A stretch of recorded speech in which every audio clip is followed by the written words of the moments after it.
One controversial aspect of civil liberties we haven't touched on yet is surveillance. Let's start with a definition so we know what we're talking about. Surveillance is the act of carefully watching a person or place, especially one that's suspected. Well, I'm sure we all have our own opinions on this. Civil liberties groups in most countries are concerned that we're becoming a so-called surveillance culture. That in the name of national and personal security, national governments are obtaining detailed information on their citizens and tracking their movements, internet use, financial transactions, and so on. And it's not just the government. Today it's possible for savvy private organizations to get information on individuals from different sources and build a kind of composite picture, a profile, if you will. Some people think that this is fine, if it helps the government or if their local supermarket knows their shopping habits. They shouldn't have anything to hide, right? But most people don't like it. They feel they've become part of an Orwellian Big Brother culture, that it's a gross intrusion of privacy. Are they right? Well, you can judge for yourselves because I'm going to take you through some of the surveillance mechanisms that are out there. We'll start by looking at a few of the more familiar ones, and then move on to some more recent and technically sophisticated methods. First up, cameras. Today these are everywhere. Closed-circuit TV cameras are in stores monitoring shoplifters, in cash machines identifying fraud gangs, and on public transportation watching vandals and thugs. But of course, they're also watching perfectly ordinary, innocent people like you and me going about their daily lives, completely unaware that they're being monitored. You know, today, in the US, for example, there are probably upwards of 6 million surveillance cameras. In New York City alone, they've increased 50% in the past few years.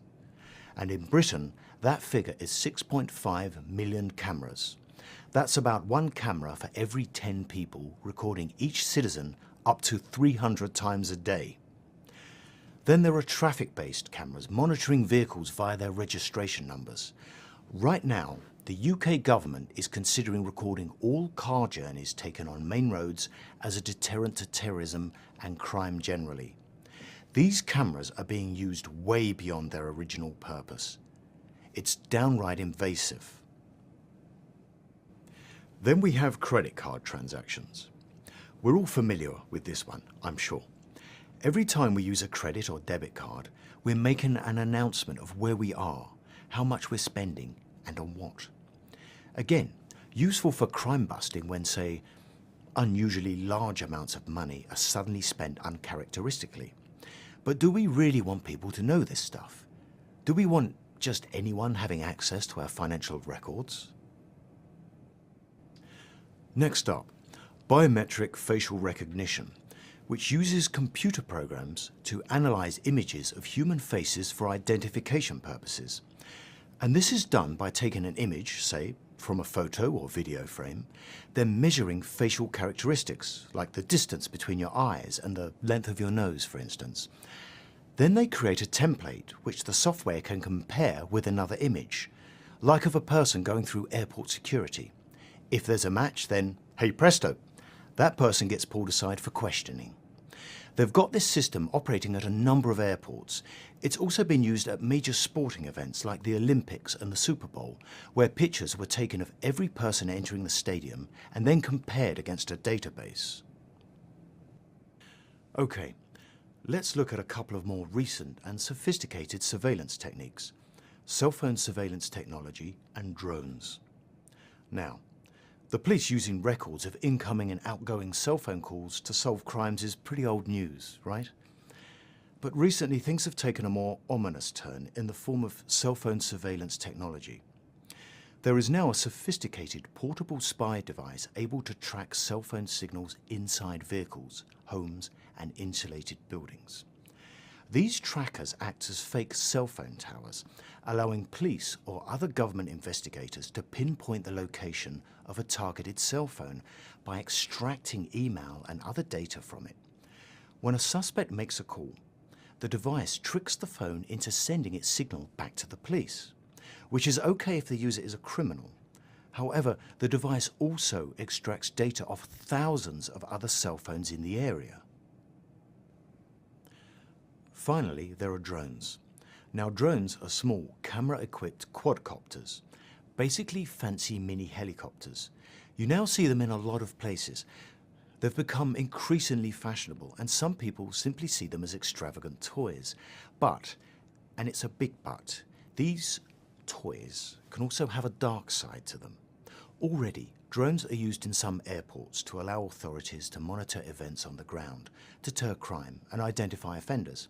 And drone footage has been used to solve crimes, same as closed-circuit TV cameras. And some of us may see that as acceptable.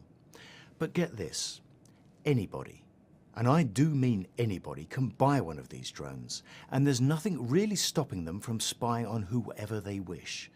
And although there's legislation governing their use, most people are either unaware of it or ignorant of it. So again, there's another real potential threat to our privacy, our civil liberties.